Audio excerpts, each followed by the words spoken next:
Hey guys, so now that I finally got a chance to complete this game and get my thoughts on it, I figured I'd talk a little bit about Sea of Stars, which was kind of like one of the games I was looking forward to, RPG wise, this year.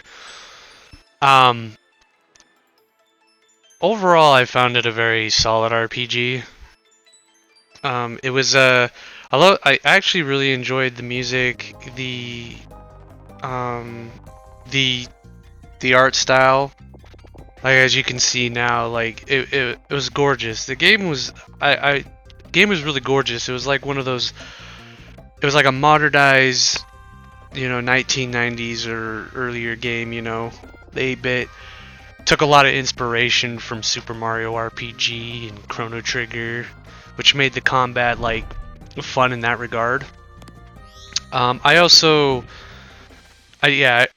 Speaking of the combat, I actually really dig the combat. The combat was actually really fun because it had a lot of like the little timing aspects to it, where you could you could time your hit just before you hit the enemy, and you would do like 2 attacks.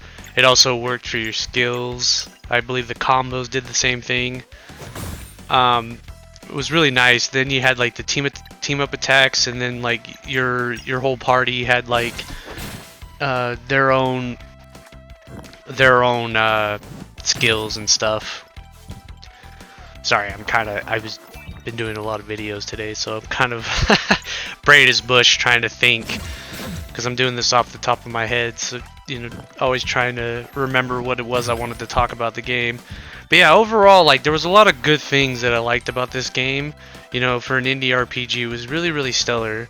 It was really, really fun to play a game like this again because it reminded me of like, obviously Chrono Trigger and Super Mario RPG, which actually happens to be coming out this year. They're remaking it and it's coming out on the Switch this year. So, I mean, yeah, it's been a really good year for video games all around. Not even just RPGs, but video games all around. 2023 has been a great year.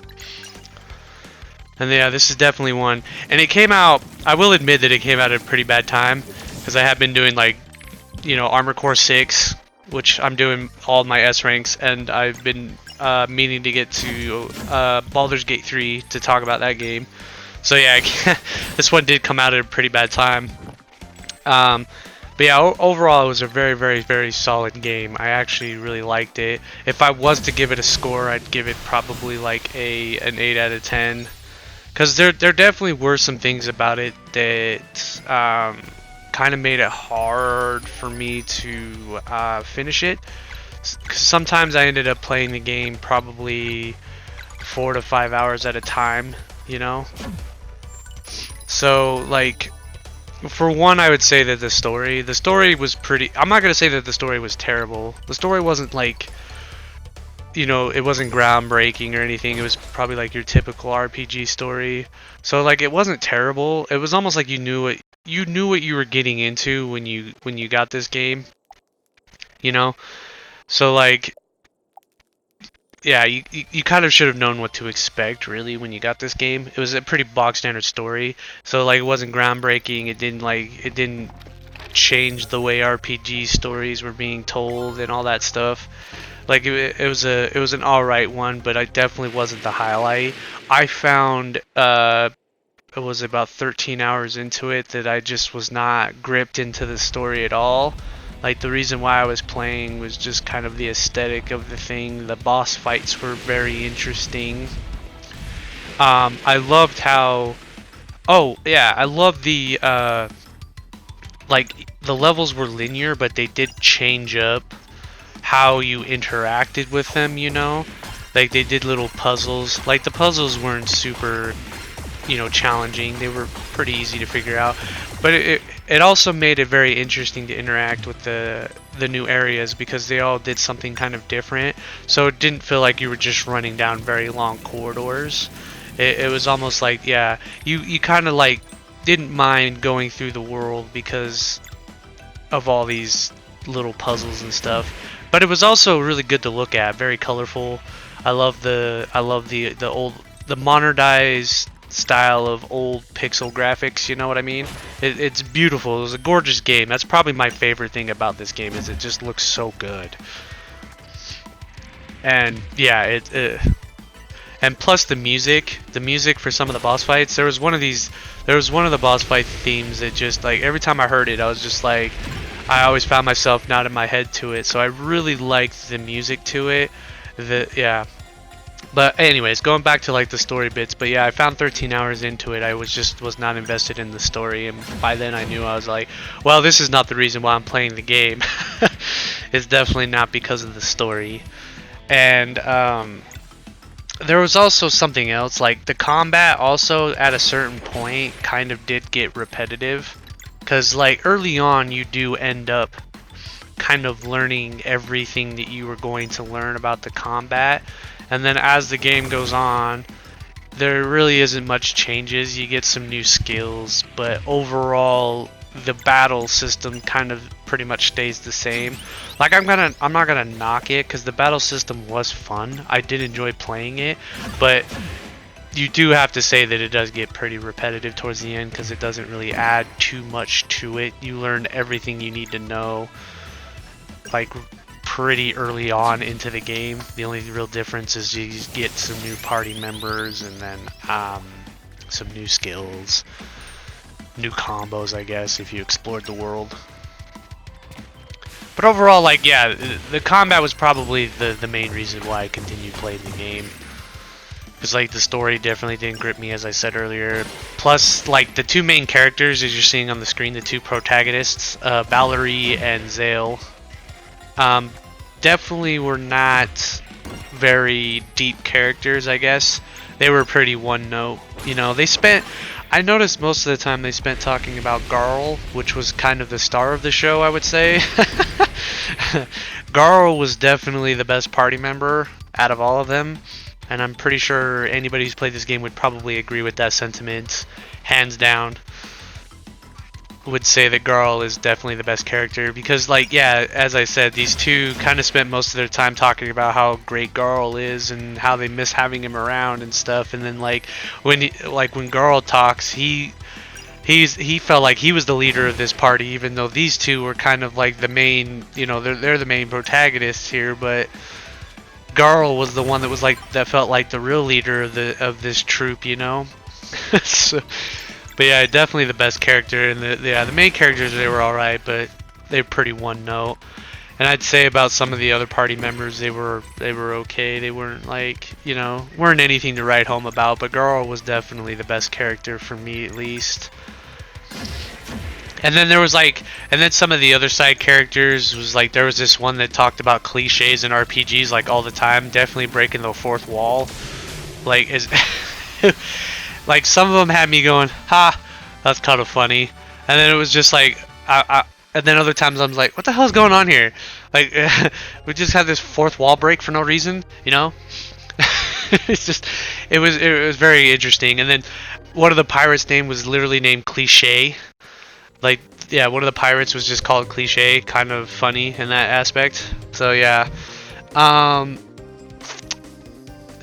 Yeah, I really don't know much else to talk about this game, to say about this game. Like, I really was looking forward to it, and I'm not gonna say I was disappointed. Like, there were some parts of it that were disappointing, like the story. I kind of wish that there was more to it. I kind of wish that there was like way more of a story to kind of digest. But, like, if you liked it, I have, like, good. I'm actually happy that you enjoyed it. You know, like, I found it fine. It wasn't, you know, it wasn't terrible. I'm not gonna say the most horrible story I've ever seen, you know, but it was definitely pretty predictable. There was like numerous times that, like, when they tried to do the plot twist, I kind of knew it was coming. I'm like, I kind of guessed that, but, you know, here we go.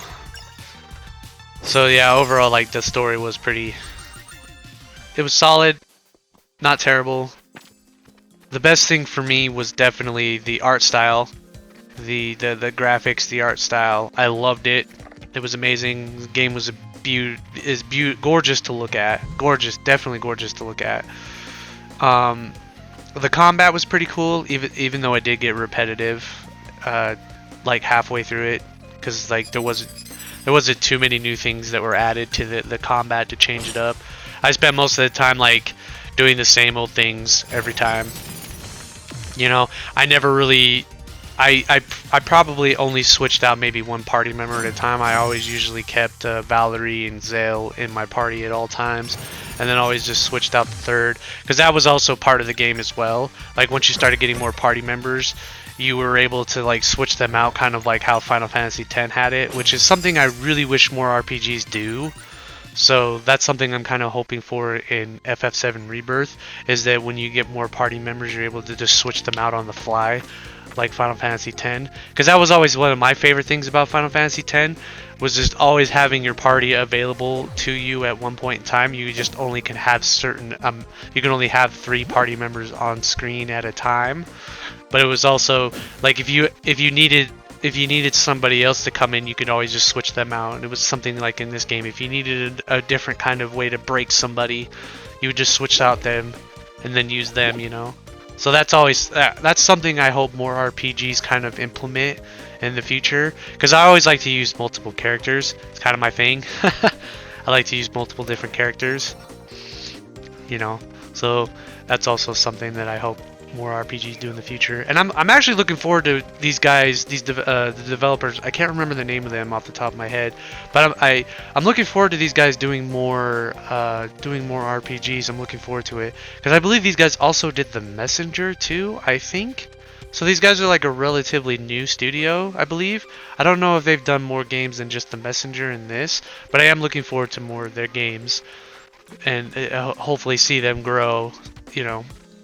So it's definitely they definitely had some good stuff in this game, and there's definitely some other stuff that were kind of weaker for me. But it you know, this game will also be on my list of favorite games of the year.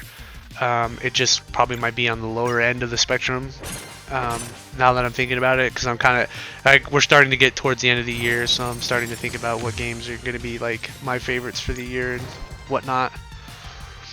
But yeah, I think that's really all I really had to say about this game. Just wanted to keep it short and simple. Just talk a little bit about what I liked about the game, what I didn't, you know. But yeah, overall it was a very solid RPG. Like if you guys are looking for something to kind of play in between some of the other bigger releases coming out, which Mortal Kombat 1 is the next big one. I guess if you're into fighting games, I suppose, but Mortal Kombat is definitely a bigger game. It's definitely a bigger game outside of fighting games. But yeah, if you guys are looking for something to kind of like play in between, this is definitely a game that you could probably pick up. If you also liked, you know, Super Mario RPG and Chrono Trigger, I would also recommend this game as well. You know, at least try it out. You know, there is a demo, so you could try that. You know, a free demo that you could play, which is definitely something I would recommend doing if you're curious about this game. But yeah, I'm just gonna kind of leave it there, and I will continue with my Armored Core 6 S rank, and I'll try to figure out how to get my impressions of Baldur's Gate 3 up somehow, because like I said, many times I played that on PC, and I'm pretty sure I could figure that out. But yeah, yeah, thanks guys for tuning in. Thanks for watching this far. If you did, if you like what you see, check out all my other videos. I've got a ton of games I want to put up on here. Like, I haven't even gotten to all the Final Fantasy games yet. Jeez Louise, I'm not. I'm so swamped trying to get all these games that I want to talk about. You know, older games, newer games. But yeah, if you guys like what you see, just go browse through my stuff. You know, check out some of my other content. Yeah, be sure to like, comment, and subscribe, and I'll see you guys in the next one. Peace.